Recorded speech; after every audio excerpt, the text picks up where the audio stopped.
ദൈവത്തിന് ബൗദ്ധം പഴയ നിയമ കഥാപാത്രങ്ങളിൽ ആഴമേറിയ മുറിവിന്റെ വേദനയുമായി 13 വർഷം തന്റെ യൗവനകാലത്ത് നേറി ജീവിതം ചെലവഴിച്ച ഒരു വ്യക്തി പ്രഭയാണ് പഴയ നിയമത്തിലെ കഥാപാത്രമായിരുന്ന യോസേഫ്. ഒരു യഹൂദ കുടുംബത്തിൽ തനിക്ക് 11 സഹോദരന്മാരും ഒരു സഹോദരിയും ഉണ്ടായിരുന്നു. താൻ അന്നുണ്ടായിരുന്ന അക്കൗണ്ടിൽ യാക്കൂബിന്റെ ഇളയ മകനാണ്. യോസേഫിന്റെ തിരോധനത്തിനു ശേഷമാണ് ബെന്യാമിൻ യാക്കൂബിന് ഉണ്ടാകുന്നത്. തന്റെ ജീവിതത്തിന്റെ ബാല്യകാലത്തും യൗവനത്തിന്റെ ആരംഭത്തിലും മാനസികമായി ഇത്രയധികം മുറിവേൽക്കപ്പെടുകയും അപമാനിക്കപ്പെടുകയും ആ വേദനയുടെ ഓർമ്മകൾ ജീവിതത്തിൽ പേറി മുൻപോട്ട് ജീവിക്കുകയും ചെയ്യേണ്ടി വന്ന അധികം കഥാപാത്രങ്ങളെ നമുക്ക് ബൈബിളിൽ അല്ലെങ്കിൽ ചരിത്രത്തിൽ കാണുവാൻ സാധിക്കുകയില്ല. ഉണങ്ങാത്ത മുറിവിന്റെ ഓർമ്മകളുമായി യോസേഫ് കഴിയുകയാണ്. ഞാൻ യോസേഫിന്റെ ചരിത്രം പഠിച്ചപ്പോൾ എന്റെ ജീവിതത്തിലുണ്ടായ 2 ചെറിയ ഇൻസിഡന്റുകൾ എന്റെ ഓർമ്മയിൽ വിടുന്നു.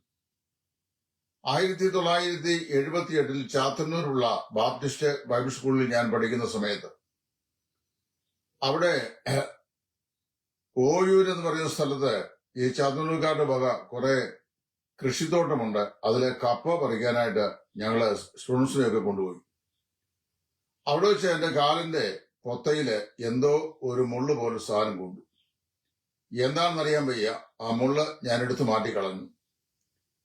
തുടർച്ചയായ 7 വർഷം ആ മുള്ള് കൊണ്ട ആ പ്രതലം അവിടെ കൃത്യം ആ സമയമാകുമ്പോൾ ആ മുറിവ് ഓപ്പൺ ആകുകയും അവിടുന്ന് പഴുപ്പ് പുറത്തേക്ക് വമിക്കുകയും ചെയ്യും. ഒരു 6-7 വർഷം കഴിഞ്ഞപ്പോൾ നിരന്തരമായ ചില ചികിത്സകൾ കൊണ്ട് അത് ആ മുറിവ് കരിഞ്ഞു. ഇപ്പോഴും ആ പാട് കാലിന്റെ പൊത്തയിലുണ്ട്. ഒരു 4-5 വർഷം മുമ്പ് ഞാനിവിടുന്ന് നമ്മുടെ റാന്നി എരുമേലി കഴിഞ്ഞ് കുറച്ചപ്പുറത്തോട്ട് മാറി ഒരു അരുവിയുണ്ട്. വനത്തിൽ കൂടി ഒഴുകി വരുന്ന അരുവി. ആ അരുവിയില് ഞാൻ വാഹനം ഓടിച്ചു പോകുമ്പോൾ നല്ല കളകളനാഥത്തോട് സുന്ദരമായ വെള്ളം ഒഴുകുന്നു. ആറിലിറങ്ങാൻ എനിക്ക് ഭയമാണ്. കാരണം നീന്തൽ വിദഗ്ധനല്ല ഞാൻ. അതുകൊണ്ട് തന്നെ വാഹനത്തിൽ നിന്ന് ഡ്രസ്സൊക്കെ മാറി ഒരു ടവലൊക്കെ ധരിച്ച് ഈ വെള്ളത്തിനകത്ത് ഞാൻ ചാടി. നല്ല തണുത്ത വെള്ളം വനത്തിൽ നിന്ന് ഒഴുകി വരുന്നതാണ്. അങ്ങനെ ഞാൻ ആ വെള്ളത്തിൽ കുളിച്ച് ദേഹം തൂത്ത് കരയ്ക്ക് കയറി വന്നപ്പോൾ ഞാൻ എന്റെ കാലിന്റെ ചെറുവണ്ണയ്ക്ക് നോക്കിയപ്പോൾ അവിടുന്ന് ചോര ഒഴുകുന്നു. കാലിന്റെ പൊത്തയിലേക്ക് ഒഴുകുകയാണ്. എന്ത് സംഭവിച്ചെന്ന് എനിക്കറിയാൻ വയ്യ. ഞാൻ ചിന്തിച്ചു വല്ല കമ്പോ മറ്റെന്തെങ്കിലും സാധനങ്ങളും കൊണ്ടതായിരിക്കാം എന്ന് ചിന്തിച്ചു. എന്നാൽ സൂക്ഷിച്ചു നോക്കിയപ്പോൾ ഒരു ചെറിയ ജീവി കാലെ കടിച്ചിരിക്കുന്നു. അത് ഈ ഒരുതരം അട്ടയാണ്. മനുഷ്യന്റെ രക്തം കടിച്ച് കുടിച്ച് ചീർത്ത ശേഷം മാത്രം പിടിവിടുന്ന ഒരട്ട. എന്നാൽ എന്റെ വണ്ടിക്കകത്ത് ഉപ്പ് ഇരിപ്പുണ്ടായിരുന്നു. ഞങ്ങൾ യാത്ര ചെയ്യുമ്പോൾ എന്തെങ്കിലും ആഹാരം വല്ലതും കഴിച്ചാൽ ഉപ്പ് കുറവാണെങ്കിൽ അതിന് ഉപ്പ് ഉപയോഗിക്കാൻ വേണ്ടി ഉപ്പ് ചെറിയൊരു പാത്രം ഉണ്ടായിരുന്നു. പെട്ടെന്ന് തന്നെ വൈഫ് ഈ ഉപ്പിന്റെ പൊടിയെടുത്ത് ഈ കടിച്ചു പറ്റിയിരിക്കുന്ന ജീവിയുടെ ദേഹത്തേക്ക് അതിട്ടു. അത് പിടിവിട്ടു. അത് ഈ ഒരുതരം വെള്ളത്തിൽ ഉള്ള മനുഷ്യനെ കടിച്ച് രക്തം കുടിക്കുന്ന അട്ടയാണ്. കണ്ണട്ട എന്ന് പറയും. സദൃശ്യവാക്യങ്ങളിൽ ഈ അട്ടയുടെ പേര് പറഞ്ഞിട്ടുണ്ട്. കണ്ണട്ടയ്ക്ക് തരിക തരിക എന്ന് 2 പുത്രിമാരുണ്ട്. ഈ അട്ട എന്നെ കടിച്ചു. അവൻ കുറച്ച് ദിവസങ്ങളിലേക്കൊക്കെ ഈ കടിച്ച പാടിൽ വല്ലാത്ത ചൊറിച്ചിലുണ്ടായിരുന്നു. അത് ഒരു 2-3 ആഴ്ച കൊണ്ട് അവിടെ ഈ അട്ട കടിച്ച ഭാഗത്തെ കൊച്ചുമുറിവ് അങ്ങ് കരിഞ്ഞു. പക്ഷേ തുടർച്ചയായിട്ട് ഇപ്പോൾ 5 വർഷമായി ഈ അട്ട കടിച്ച ആ സമയം കൃത്യമാകുമ്പോൾ ആ കടിച്ചതിന്റെ പാടിപ്പോഴും കാലേ കിടപ്പുണ്ട്. അത്രയും ഭാഗത്തൊരു കൊമള പോലെ വരും. പഴുക്കും. കുറച്ച് പഴുപ്പ് പുറത്തേക്ക് ചാടും. ഒരു 2-3 ആഴ്ച അതിന് നിൽക്കും. അത് കഴിയുമ്പോൾ ക്ലോസ്ഡ് ആവും. പിന്നെയും അത് അടുത്ത വർഷം ആ സമയമാകുമ്പോൾ പൂട്ടും. അതിന്റെ മാജിക്കൊന്നും എനിക്കറിയാൻ വയ്യ. ചില ശരീരത്തിൽ ഇങ്ങനെ ഈ കണ്ണട്ട കടിച്ചാൽ അങ്ങനെ സംഭവിക്കാറുണ്ട് എന്നാണ് പറയുന്നത്. നമ്മുടെ ജീവിതത്തിൽ വൈകാരികമായോ ഒക്കെ ഉണ്ടാകുന്ന ചില മുറിവുകൾ ശാരീരികമായി ഉണ്ടാകുന്ന മുറിവിനേക്കാൾ വളരെ ഗാധവും ആഴമേറിയതും അത് കരിയാൻ വളരെ പ്രയാസമുളവാകുന്നതും ഇനി അഥവാ കരിഞ്ഞാൽ തന്നെ അതിന്റെ ഓർമ്മകൾ കെട്ടടങ്ങാത്തതുമാണ്. ഏതാണ്ട് 30 വയസ്സ് പ്രായമായപ്പോൾ മിസ്രൈമിലൊക്കെയും ശ്രേഷ്ഠനായ മന്ത്രിയായി ഉയർത്തപ്പെട്ട കർത്താവിന്റെ അനുഗ്രഹീത ദാസൻ യോസേഫ് അദ്ദേഹത്തിന്റെ യൗവനത്തിന്റെ ആരംഭത്തിലെ 13 വർഷക്കാലം ജീവിതത്തിന്റെ വൈകാരിക മണ്ഡലത്തിൽ ആഴമേറിയ മുറിവുകൾ പേറി മിസ്രൈം ദേശത്ത് മിദ്യാനിടയിൽ കഴിഞ്ഞ ഒരു യുവ സ്നേഹിതനായിരുന്നു. അദ്ദേഹത്തെ സംബന്ധിച്ച് പഠിക്കുമ്പോൾ ഈ കാലഘട്ടങ്ങളിൽ യോസേഫിന്റെ സഹോദരന്മാർ ഒരു മൃഗത്തെ പോലെ അവനെ മിദ്യാന്യ കച്ചവടക്കാർക്ക് വിറ്റ് കളഞ്ഞിരുന്നു എന്ന വായിക്കുന്നു. അവന്റെ സ്വന്തം സഹോദരന്മാര് അവനോട് വളരെ മോശപ്പെട്ട നിലയിൽ ഏർപ്പെട്ടു. അത് മാത്രമല്ല, മറ്റൊരു സ്ത്രീ പോത്തിഫറിന്റെ ഭാര്യ അവൻ ചെയ്യാത്ത അപവാദം അവന്റെ മേൽ വെച്ച് കെട്ടി അവനെ കുറ്റവാളിയാക്കി അവനെ കാരാഗ്രഹത്തിലേക്ക് അയച്ചു. മാത്രമല്ല, അവന് വളരെ വിശ്വസ്തനായി ആ സേവനം പോത്തിഫറിന്റെ വീട്ടിൽ ചെയ്തിട്ടും അവന്റെ ജീവിതത്തിൽ ഒരിക്കലും അവനൊരു സ്വസ്ഥത ലഭിച്ചില്ല. കാരാഗ്രഹത്തിൽ വെച്ച് അവൻ സ്വപ്നം വ്യാഖ്യാനിച്ചു കൊടുത്ത കാരാഗ്രഹ പ്രമാണിയും അവനോട് യാതൊരു ആദരവും കാണിച്ചില്ല. ഇതെല്ലാം വാസ്തവത്തിൽ ആഴമായ മുറിവുകൾ യോസേഫിന്റെ ഹൃദയത്തിന്റെ അന്തർതലത്തിൽ അവൻ ഉണ്ടാക്കി. പക്ഷെ അതെല്ലാം അവൻ സഹിച്ചു എന്ന് നമ്മൾ വായിക്കുന്നു. ഈ മുറിവുകൾ വാസ്തവത്തില് അവൻ പ്രതീക്ഷിക്കാത്ത ആളുകളിൽ നിന്നാണ് അവനുണ്ടായത്. നമ്മുടെയൊക്കെ ജീവിതത്തിൽ വൈകാരികമോ ആത്മീക തലത്തിലോ അല്ലെങ്കിൽ ഒക്കെ ഉണ്ടാകുന്ന മുറിവുകൾ പലതും നമ്മൾ പ്രതീക്ഷിക്കാത്ത ആളുകളിൽ നിന്നാണ്. അവന്റെ സ്വന്തം സഹോദരന്മാർ അവനോട് ആദില്യം ചെയ്യുമെന്നോ, അവൻ വിശ്വസ്തമായി സേവനം ചെയ്ത പോത്തിഫറിന്റെ വീട്ടിൽ നിന്ന് ഈ ദുരനുഭവം അവനുണ്ടാകുമെന്നോ, അവൻ സ്വപ്നം വ്യാഖ്യാനിച്ചു കൊടുത്തിട്ട് രാജസന്നിധിയിൽ പാനപാത്രവാഹനായി വീണ്ടും പ്രതിഷ്ഠിക്കപ്പെട്ട പാനപാത്രവാഹൻ അവനെ മറന്നു കളയുമെന്നോ, അവൻ എല്ലാവരാലും ഉപേക്ഷിക്കപ്പെടുമെന്നോ ഉള്ള പ്രതീക്ഷയൊന്നും യോസേഫിന് ഉണ്ടായിരുന്നില്ല. ഇവിടെ നോക്കാം, 3 മണ്ഡലങ്ങളിലാണ് അവന് ഈ മുറിവുകൾ ഉണ്ടായത്. ഒന്ന്, അവന്റെ സ്വന്തം സഹോദരന്മാർ. അവന്റെ സ്വന്തം സഹോദരന്മാർ എന്ന് പറഞ്ഞു കഴിഞ്ഞാൽ ബെന്യാമീൻ ഒഴികെ ബാക്കിയുള്ളവരെല്ലാം യാക്കോബിന് മറ്റ് ഭാര്യമാർ, അതായത് ലേയായിലും ബെപ്പാട്ടിമാരിലും ഉണ്ടായ കുഞ്ഞുങ്ങളാണ്. എങ്കിലും അപ്പൻ നിമിത്തം അവരെല്ലാവരും അവന്റെ സഹോദരന്മാരാണ്. ഈ യോസേഫ് അവന്റെ സഹോദരന്മാരെ ആഴമായി വിശ്വസിക്കുകയും അവരിൽ നിന്ന് അവരൊരിക്കലും തന്നെ ആ നിലയിൽ ഉപദ്രവിക്കുകയില്ല എന്ന് അവൻ പ്രതീക്ഷിക്കുകയും ചെയ്തു. എന്നാൽ അവന്റെ ജീവിതത്തിന്റെ അനുഭവങ്ങൾ അതിന് നേരെ വ്യത്യസ്തമായിരുന്നു. ആ സ്വന്തം സഹോദരന്മാര് അവനെ മിദ്യാന്യ കച്ചവടക്കാർക്ക് വിറ്റുകളഞ്ഞു എന്നുള്ള ദാരുണമായ ചരിത്രമാണ് ഉൽപ്പത്തി പുസ്തകത്തിൽ യോസേഫിന്റെ ചരിത്രം വിവരിക്കുമ്പോൾ നമുക്ക് കാണുവാൻ സാധിക്കും. നമ്മൾ പ്രതീക്ഷിക്കാത്ത ആളുകളായിരിക്കും ചില വേള നമ്മുടെ ജീവിതത്തിൽ ഒരിക്കലും ഉണങ്ങാത്ത ആഴമേറിയ മുറിവ് നമുക്ക് സമ്മാനിച്ച് ആ മുറിവിന്റെ അതിയാതന നാം അനുഭവിച്ച് വേദനയിൽ പിടയുമ്പോൾ അതിൽ സന്തോഷിക്കുന്ന സാഡിസ്റ്റുകളായി മാറുന്നത്. നമ്മൾ വലിയ ഉപകാരം ചെയ്തവരായിരിക്കാം നമ്മളെ ഉപദ്രവിക്കുന്നത്. നമ്മളെ ഒരിക്കലും തള്ളിപ്പറയില്ല എന്ന് നമ്മൾ ചിന്തിക്കുന്ന ആളായിരിക്കും നമ്മളെ തള്ളിപ്പറയുന്നത്. നമ്മുടെ സകല പ്രതീക്ഷയ്ക്കും അപ്പുറത്ത് അപ്രകാരം പ്രവർത്തിക്കുന്ന ആളുകൾ തരുന്ന മുറിവുകൾ, ഞാൻ മുമ്പ് പറഞ്ഞ പോലെ ആണ്ടിൽ അത് പഴുത്ത് പൊട്ടുന്നതും അസഹനീയത ഉളവാക്കുന്നതുമായിട്ടുള്ള ദുരനുഭവങ്ങളാണ്. രണ്ടാമത് നമ്മൾ ചിന്തിക്കുമ്പോൾ അവനുണ്ടായ രണ്ടാമത്തെ മുറിവ്, താൻ ആരെ വിശ്വസ്തമായി സേവിച്ചുവോ ആ മിസ്രൈമിലെ പോത്തിഫർ എന്ന് പറയുന്ന പ്രശസ്തനായ തന്റെ യജമാനിൽ നിന്നാണ്. അവിടെ നമ്മൾ വായിക്കുന്നത് യോസേഫ് വളരെ ബോധപൂർവം ആ പോത്തിഫർ അവനെ ഏൽപ്പിച്ച എല്ലാ ഉത്തരവാദിത്തങ്ങളും 100% വിശ്വസ്തമായി അവൻ ചെയ്തു. 100% വിശ്വസ്തനായി അവൻ പോത്തിഫറിന്റെ ഭവനത്തിലായിരുന്നു. അവനെക്കുറിച്ച് ഏതെങ്കിലും ഒരു അവിശ്വാസം പോത്തിഫറിന് ഉണ്ടാകാൻ ഇടയില്ലാത്ത നിലയിൽ അവൻ എല്ലാ മണ്ഡലങ്ങളിലും വിശ്വസ്തനായി അവന്റെ വേല ചെയ്തു. യോസേഫിനെ പൂർണ്ണമായും പോത്തിഫർ വിശ്വസിച്ചിരുന്നു. എന്നാൽ പോത്തിഫറിന്റെ ഭാര്യ യുവകോമളനായ ഈ യോസേഫിൽ ആകർഷനാകുകയും അവളുമായി ശാരീരിക ബന്ധത്തിൽ ഏർപ്പെടുന്നതിന് പല പ്രാവശ്യം അവനെ നിർബന്ധിക്കുകയും ചെയ്തു. സ്വന്തം മനസാക്ഷിയിലും ഹൃദയത്തിലും വിശ്വസ്തനും വിശുദ്ധനും നിഷ്കളങ്കനുമായിരുന്ന യോസേഫ്, ഞാൻ ഈ അതിക്രമം ചെയ്ത് എന്റെ ദൈവത്തോട് പാപം ചെയ്യുന്നത് എങ്ങനെയെന്ന് പറഞ്ഞ് ഭയാനകമായ ആ അന്തരീക്ഷത്തിൽ നിന്ന് അവൻ ഓടി രക്ഷപ്പെട്ടു. അവിടെ എങ്കിലും പോത്തിഫർ തന്റെ ഓഫീസിൽ നിന്ന് വീട്ടിൽ വന്ന സമയത്ത് അവളുടെ ജഡീക ഇച്ഛാ നിവൃത്തിക്ക് പാത്രീഭവിക്കുവാൻ യോസേഫിനെ കിട്ടുകയില്ല എന്ന് അറിഞ്ഞ ഈ പോത്തിഫറിന്റെ ഭാര്യ നീതിക്ക് വിരോധമായി യോസേഫിനെ കുറിച്ച് പോത്തിഫറിനോട് പറഞ്ഞ് അവനെ വിശ്വസിപ്പിച്ചു. ഞാൻ ഇങ്ങനെ എന്റെ മനസ്സിൽ ചിന്തിക്കുകയാണ്. പോത്തിഫർ ഈ വിവരം അറിഞ്ഞ ഉടനെ യോസേഫിനെ വിളിച്ചു. യോസേഫിനോട് ചോദിച്ചു കാണും, Joseph, did you do it? Yosef, നീ അത് ചെയ്തോ? അവന്റെ ഉത്തരം, no master, I did not. ഞാൻ അങ്ങനെ ചെയ്തില്ല. രണ്ടാമത്തെ ചോദ്യം പോത്തിഫർ ചോദിച്ചു കാണും, are you saying that my wife is lying? Are you saying my wife is lying? എന്റെ ഭാര്യ പറയുന്നത് കള്ളമാണെന്നാണോ നീ പറയുന്നത്?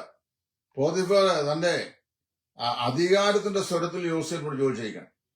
അവൻ പറഞ്ഞു, master, I am telling the truth. യജമാനെ, ഞാൻ സത്യമാണ് പറയുന്നത് എന്നവൻ പറഞ്ഞു. ഏതായാലും ഇത് കേട്ടു പോത്തിഫറിന്റെ കോപം ജ്വലിച്ചു. ആ കോപം യോസേഫിന് നേരെയാണോ, തന്റെ ഭാര്യയുടെ നേരെയാണോ, അതോ തന്നോട് തന്നെയാണോ എന്നുള്ളത് നമുക്കറിയാൻ വയ്യ. എങ്ങനെയായിരുന്നാലും നാം വായിക്കുന്നത് പോത്തിഫർ യോസേഫിനെ പിടിച്ച് തന്റെ പ്രധാന കുറ്റവാളികളായ ആളുകൾ കിടക്കുന്ന കാരാഗ്രഹത്തിൽ ആക്കി. ആ കാരാഗ്രഹത്തിലേക്ക് അവനെ അയക്കുമ്പോൾ വാസ്തവത്തില് ഈ പോത്തിഫർ ചെയ്ത കാര്യം തന്റെ സ്വന്തം ഭാര്യയ്ക്ക് അപമാനം വരാതിരിക്കേണ്ടതിനും തന്റെ സ്വന്തം ഓഫീസിന്റെ മഹത്വം കാത്തു സൂക്ഷിക്കേണ്ടതിനും നിരപരാധിയായ യോസേഫിനെ ഒരു ബലിമൃഗമാക്കി കാരാഗ്രഹത്തിലേക്ക് തള്ളി. ഞാൻ പലപ്പോഴും ഇങ്ങനെ ചിന്തിച്ചിട്ടുണ്ട്, ഒരു തെറ്റും ചെയ്യാത്ത യോസേഫിനെ, വിശ്വസ്തനായി സേവ ചെയ്ത യോസേഫിനെ ഏൽപ്പിച്ച എല്ലാ കാര്യങ്ങളും പരമാർത്ഥ ചിത്തനായി പ്രവർത്തിച്ച യോസേഫിനെ ഒരു നിമിഷത്തിലെ ഒരു സ്ത്രീയുടെ വാക്കിൽ വിശ്വസിച്ച് പോത്തിഫറും അവനോട് ദയയില്ലാതെ അവനെ കാരാഗ്രഹത്തിലാക്കി. അവൻ കൈവിടപ്പെട്ടവനായി തീർന്നു. അവന്റെ ഭാര്യയുടെ മാനം സൂക്ഷിക്കേണ്ടത് അവന്റെ ആവശ്യമാണ്.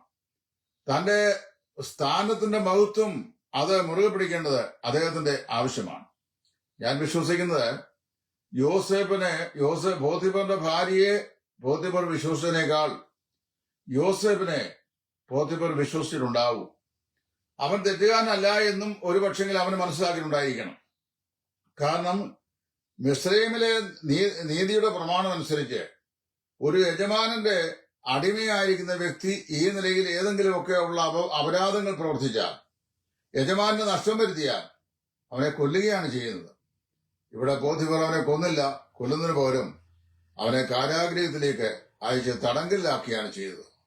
അതുകൊണ്ട് തന്നെ പോത്തിഫറിന്റെ ഭാര്യ ആണ് വാസ്തവത്തിൽ തെറ്റുകാരി എന്ന് അന്തരംഗത്തിൽ ഒരു പക്ഷെങ്കിൽ പോത്തിഫറിന് വ്യക്തമായി മനസ്സിലാക്കിയിട്ടുണ്ടാവും.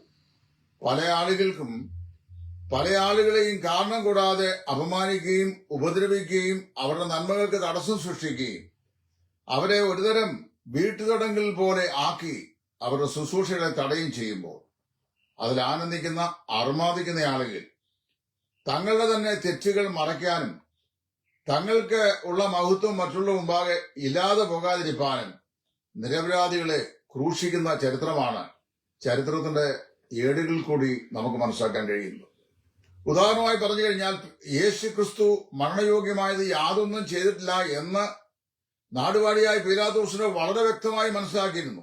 ഞാൻ അവനെ മാറി മാറി വിസ്തരിച്ചാറ് മരണയോഗ്യമായതൊന്നും അവൻ പ്രവർത്തിച്ചതായി ഞാൻ കാണുന്നില്ല എന്ന് പീലാത്തോസ് യഹൂദന്മാർ പറഞ്ഞു. അപ്പോ നമ്മൾ വായിക്കുന്നത് അവനെ ക്രൂശിക്കുക എന്ന് ഒരാർത്ഥ വിളിച്ചെന്നാണ്. പീലാത്തോസിന്റെ അന്തരംഗത്തിൽ യേശു നിഷ്കളങ്കനാണ്, നിരപരാധിയാണെന്ന് അവനറിയാമായിരുന്നു. പക്ഷേ ജനത്തിന്റെ ഇഷ്ടത്തിന് ചാഞ്ഞു കൊടുക്കേണ്ട ആവശ്യം വന്നപ്പോൾ നിരപരാധിയെ ക്രൂശിപ്പാൻ ഏൽപ്പിക്കുകയാണ് ചെയ്തത്. പല കാര്യങ്ങളിലും യോസേഫ് നമ്മുടെ കർത്താവായ യേശുവിന്റെ മനോഹരമായ ഒരു ചിത്രമാണ്. ഇവിടെ ഇതാ തെറ്റുകാരനല്ലാത്തവൻ ഒരു ബലിമൃഗമായി മാറ്റപ്പെടുന്നു. എന്നതിനു വേണ്ടി പോത്തിഫറിന്റെ ഭാര്യയുടെ മാനം രക്ഷിക്കുവാനും പോത്തിഫറിന്റെ ഓഫീസിന്റെ മഹത്വം സംരക്ഷിക്കപ്പെടുവാനും. അപ്പൊ അവന്റെ സ്വന്തം സഹോദരന്മാരെ അവനെ തള്ളിക്കളഞ്ഞു. അതുപോലെ തന്നെ അവൻ വിശ്വസിച്ച പോത്തിഫറും അവനെ ആഴമേറിയ മുറിവുണ്ടാക്കി. മൂന്നാമത് വായിക്കുന്നത്, അവന് കാരാഗ്രഹത്തിൽ വെച്ച് സ്വപ്നം വ്യാഖ്യാനിച്ചു കൊടുത്ത പാനപാത്രവാഹകൻ.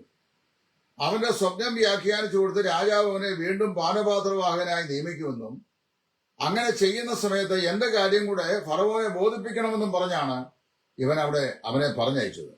പക്ഷേ നാം വായിക്കുന്നു, അവനോട് അങ്ങനെ ഉറപ്പ് നൽകി, ഞാൻ നിശ്ചയമായും നിന്റെ കാര്യം ഫറവോന്റെ സന്നിധിയിൽ ബോധിപ്പിച്ചുകൊള്ളാം എന്ന് പറഞ്ഞു. പക്ഷെ അവന് അങ്ങനെ ചെയ്തില്ല. ഏതാണ്ട് 2 വർഷക്കാലം അവൻ വാസ്തവത്തിൽ ആ അവസ്ഥയിൽ തന്നെ കടന്നു പോകേണ്ടായി വന്നു.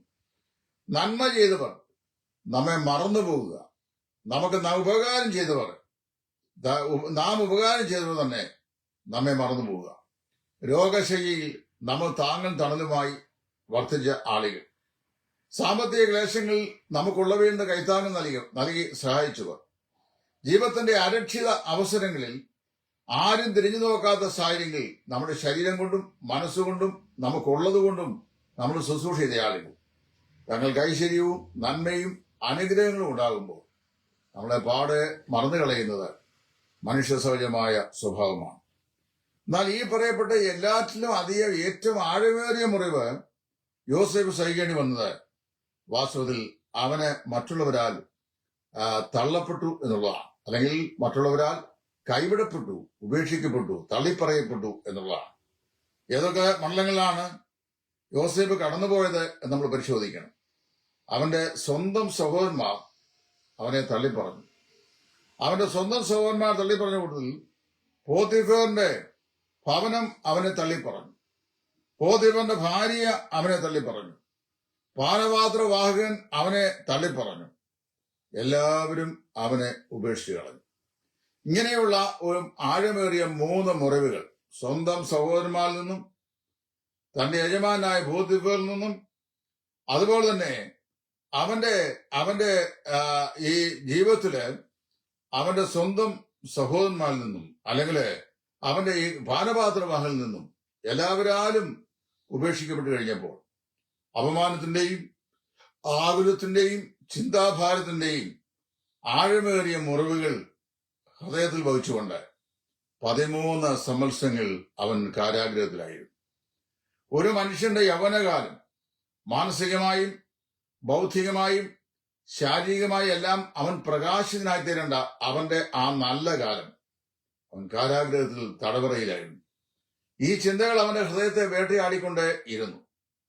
സ്വാഭാവികമായി സംഭവിച്ചു കഴിഞ്ഞാൽ ഇങ്ങനെയുള്ള അനുഭവങ്ങൾ, ഈ ആഴമാറിയ മുറിവുകൾ മനസ്സിനെയും ഹൃദയത്തെയും വല്ലാതെ ബാധിക്കുമ്പോൾ കോപവും കയ്പും പ്രതികാരബുദ്ധിയും യോസേഫിന്റെയും മനസ്സിൽ ഉണ്ടാകേണ്ടതാണ്. അവനോട് ബാഡായി ഏർപ്പെട്ട ആളുകളോട്, അവന്റെ സ്വന്തം സഹോദരന്മാരോട്, അതുപോലെ പാനപാത്രഭാവനോട്, മിസ്രൈമിലെ ഈ പ്രശസ്തനായിരുന്ന പോത്തിഫറിനോടൊക്കെ അവന് വാസ്തവത്തിൽ കോപവും, അതിരറ്റ കോപവും, കയ്പിന്റെ അനുഭവവും, അതുപോലെ പ്രതികാര ബുദ്ധിയും ഉണ്ടാകേണ്ടതാണ്. അത് യോസേഫ് അങ്ങനെ ഉണ്ടായില്ല. നമുക്കറിയാമല്ലോ, അവന്റെ സഹോദരന്മാർക്ക് തന്നെത്താൻ അവൻ മിസ്രൈമിൽ വെച്ച് വെളിപ്പെടുത്തുന്ന അവന്റെ അരമനയിലെ രംഗം. അവൻ പറയാണ്, സഹോദരന്മാരെ, നിങ്ങൾ എനിക്ക് ദോഷം നിരൂപിച്ചു, എങ്കിലും നിങ്ങളുടെ ജീവരക്ഷയ്ക്കായി നിങ്ങൾക്ക് മുമ്പേ ദൈവം എന്നെ ഇവിടെ കൊണ്ടുവന്നു എന്ന് നിങ്ങൾ അറിയുക. നിങ്ങൾ എന്റെ നേരെ ദോഷമാണ് നിരൂപിച്ചത്, എന്നാൽ ദൈവം നിങ്ങളുടെ ജീവരക്ഷയ്ക്കായി എന്നോട് അങ്ങനെ ചെയ്യുകയായിരുന്നു ചെയ്തത്. അതുപോലെ തന്നെ അവരോട് യാതൊരു വിദ്വേഷവും യോസേഫിന്റെ സഹോദരന്മാർ പേടിച്ച് വിറച്ചുപോയി. തിരുമേനി, അടിയങ്ങൾക്കൊരു ദോഷവും ചെയ്യുകയില്ല എന്ന് ഞങ്ങൾക്ക് ഉറപ്പു തരണമെന്ന് പറഞ്ഞു. അത് മാത്രമല്ല, ഒരു പ്രതികാരവും അവൻ അവരോട് ചെയ്തില്ല. എന്താ കാരണം അറിയാമോ? ഞാൻ ഈ യോസേഫിന്റെ ജീവിതത്തിലെ ആഴമേറിയ മുറിവുകളും പേറി ഉണങ്ങാത്ത മുറിവുമായി യോസേഫ് ഇങ്ങനെ 13 വർഷക്കാലം താൻ ചെയ്യാത്ത അപരാധത്തിന് ശിക്ഷ പേറിക്കൊണ്ട് ജീവിക്കുന്ന ഈ തടവറയുടെ നാളുകളെ സൂക്ഷ്മമായി പരിശോധിച്ചപ്പോൾ ഒരു വാചകം പരിശുദ്ധാത്മാവ് അവിടെ എഴുതിയിട്ടുണ്ട്. യഹോവ അവനോടുകൂടെ ഉണ്ടായിരുന്നുകൊണ്ട് അവൻ പോയെടുത്തുകയും കൃതാർത്ഥനായി. ഒരു പക്ഷെങ്കിൽ നമ്മളെ ഒരിക്കലും തള്ളിപ്പറയുകയില്ല, ഒറ്റിക്കൊടുക്കുകയില്ല, ദ്രോഹിക്കുകയില്ല എന്ന് നമ്മൾ ആഴമായി വിശ്വസിച്ച നമ്മുടെ ചില പ്രിയപ്പെട്ടവർ, നമ്മുടെ സ്വന്തം ആളുകൾ നമ്മെ ദാരുണമായി ഒറ്റിക്കൊടുത്തു എന്ന് വരാം, വിറ്റുകളഞ്ഞു എന്ന് വരാം, മനസ്സലിവില്ലാതെ നമ്മെ തള്ളിക്കളഞ്ഞു എന്ന് വരാം. അതുപോലെ തന്നെ നാം ആശ്രയിക്കുകയും വിശ്വസ്തമായി സേവ ചെയ്യുകയും ചെയ്ത നമ്മുടെ യജമാന്മാർ, നമ്മെ കൊണ്ട് ഉപകാരമുണ്ടായവർ, അവർ നമ്മളെ കാരാഗ്രഹത്തിന്റെ തടവറയിൽ അല്ലെങ്കിൽ ഈ ബന്ധനത്തിലാക്കി എന്ന് പറയാം. നാം സ്വപ്നം വ്യാഖ്യാനിച്ചു കൊടുത്തിട്ട് പഴയ ജോലിയിലേക്ക് പുനഃപ്രവേശിപ്പിക്കപ്പെട്ട് എല്ലാ നന്മയും ഫറവോന്റെ കൊട്ടാരത്തിലെ അനുഭവിച്ച ചില ആളുകൾ, നാം മുഖാന്തരമായി ചില നന്മ അനുഭവിച്ച ആളുകൾ, അവർ നമ്മളെ ശാശ്വതമായി മറന്നുപോയി എന്ന് വരാം. അങ്ങനെയുള്ള സാഹചര്യങ്ങളിൽ കോപവും ക്രോധവും പാരവശ്യതയും കയ്പും അതുപോലെ പ്രതികാര ചിന്തയും നമ്മൾ ഉണ്ടാകേണ്ട പോലും ആർന്ന് ഒലിക്കുന്ന ഈ മുറിവിന്റെ പഴുത്ത ഈ മുറിവിന്റെ വിങ്ങലുമായി യോസേഫ് മിസ്രൈമിൽ കാരാഗ്രഹത്തിൽ കിടന്നു. എങ്കിൽ എല്ലാവരും അവനെ തള്ളിപ്പറഞ്ഞു. സ്വന്തം സഹോദരന്മാര്, പാനപാത്രവാകൻ, ഈ പോത്തിഫറിന്റെ ഭാര്യ, എല്ലാവരും കപ്ബേറർ, പാനപാത്രവാകൻ, എല്ലാവരും തള്ളിപ്പറഞ്ഞു. എന്നാൽ കർത്താവ് അവനെ തള്ളിപ്പറഞ്ഞില്ല. നമ്മൾ വായിക്കുന്നത് യഹോവ അവനോടുകൂടെ ഉണ്ടായിരുന്നുകൊണ്ട് അവൻ പോയെടുത്തുകയും കൃതാർത്ഥനായി എന്നാണ്. നമ്മുടെ ഓരോരുത്തരുടെയും ജീവിതത്തിൽ നമുക്ക് ഒരിക്കലും ഹീലാകാത്ത ചില വൂണ്ടുകൾ ഉണ്ടാകും. എന്നോട് എത്രയോ ആളുകൾ പറഞ്ഞിട്ടുണ്ട്, തങ്ങളുടെ മക്കളെ വഞ്ചകന്മാരായ ഈ ഭാര്യമാരെ ശുശ്രൂഷ ചെയ്യാത്ത, അല്ലെങ്കിൽ ഈ ബന്ധം പുലർത്താൻ ഇഷ്ടപ്പെടാത്ത, സ്വാർത്ഥ തൽപരരായ പല ആളുകൾക്ക് വിവാഹം ചെയ്തു കൊടുത്തിട്ടുണ്ട്. അവർ മുഖാന്തരം ഉണ്ടായിട്ടുള്ള മുറിവുകൾ അത് പേറി ജീവിക്കുന്ന എത്ര മാതാപിതാക്കളുണ്ട്. ഭർത്താവിന്റെ ശാരീരിക മാനസിക പീഡനങ്ങൾ കൊണ്ട് ആഴമേറിയ മുറിവുകൾ വഹിച്ചുകൊണ്ട് ജീവിക്കുന്ന എത്രയോ നിഷ്കളങ്കരായ പെൺകുട്ടികളുണ്ട്. ചതിവിൽപ്പെട്ടവർ, വഞ്ചിക്കപ്പെട്ടവർ, മനഃപൂർവ്വമായി ദ്രോഹം സഹിക്കേണ്ടി വന്നവർ, കുരിശ് ചുമക്കേണ്ടി വന്നവർ, പല കാറ്റഗറിപ്പെട്ടവരാ. പക്ഷേ എന്തറിയാമോ, ഒരു തത്വം ദൈവത്തിന്റെ പരിശുദ്ധാത്മാവ് നമ്മെ ഓർപ്പിക്കുന്നു. യോസേഫ് ചെയ്തത് ഒരു കയ്പും അവന്റെ ഹൃദയത്തിലുണ്ടായില്ല, ഒരു പ്രതികാര ചിന്തയും അവന്റെ മനസ്സിൽ ഉദിച്ചില്ല, യാതൊരു കോപത്തിനും ക്രോധത്തിനും അവൻ വശംവദപ്പെട്ടില്ല. താൻ ന്യായമായി വിധിക്കുന്ന സൃഷ്ടാവിന്റെ കയ്യിൽ ശാന്തമായി തന്റെ കാര്യങ്ങൾ ഫലമേൽപ്പിച്ചു. നീണ്ട 13 വർഷങ്ങൾ മാനസികവും ശാരീരികമായി വികാസം പ്രാപിക്കേണ്ട അവരെ യൗവനത്തിന് നാളുകൾ അവൻ കാരാഗ്രഹത്തിൽ ചങ്ങലകളിലായിരുന്നു. എന്നാൽ 30-ാമത്തെ വയസ്സിൽ നാം വായിക്കുന്നത് ദൈവം യോസേഫിനെ ഓർത്തു. നാം കാരാഗ്രഹപ്രമാണി മറന്നു, പാനപാത്രവാകൻ മറന്നു, സ്വന്തം സഹോദരങ്ങൾ മറന്നു, പോത്തിഫർ മറന്നു, പോത്തിഫറിന്റെ ഭാര്യ മറന്നു, ഫറവോനും തന്നെ മറന്നു. എന്നാൽ യഹോവ യോസേഫിനെ ഓർത്തു. ഇതാണ് ഇന്ന് നമുക്ക് പറയാനുള്ള സന്ദേശം. ആഴമേറിയ ജീവിതത്തിന്റെ മുറിവുകളും പേറി നാം മുമ്പോട്ട് പോകുമ്പോൾ എന്റെ വേദന എനിക്ക് സഹിക്കാൻ കഴിയുന്നതിൽ അധികമാണ്. എന്റെ പങ്കപ്പാടുകൾ അനർഹമായതാണ്. കർത്താവേ, ഞാനിത് സഹിക്കേണ്ടി വന്നല്ലോ, ഇതിന് ഞാൻ എന്ത് തെറ്റ് ചെയ്തു എന്ന് ചിന്തിച്ച് നിരാശപ്പെടുന്ന ഏതെങ്കിലും പ്രിയപ്പെട്ടവർ ഇന്ന് എന്നെ ശ്രമിക്കുന്നെങ്കിൽ ഞാൻ പറയട്ടെ, കർത്താവ് നിങ്ങളോടുകൂടെ ഉണ്ട് എന്നുള്ള നിശ്ചയദാർഢ്യം നിങ്ങൾക്കുണ്ടെങ്കിൽ ദൈവം നിങ്ങളെ ഓർക്കുന്ന ഒരു ദിവസമുണ്ട്. കർത്താവ് യോസേഫിനെ ഓർത്തു. ആ കാരാഗ്രഹത്തിൽ നിന്ന് അവന് വിടുതൽ നൽകി. മിസ്രൈമിനൊക്കെയും ശ്രേഷ്ഠനായ മന്ത്രിയായി അവൻ ഉയർത്തപ്പെട്ടു. സുവർണ സരപ്പുളി അവന്റെ കഴുത്തിൽ, അവന്റെ കൈകൾക്ക് മോതിരം, വിശേഷ വസ്ത്രം, കാലിൽ ചെരുപ്പ്.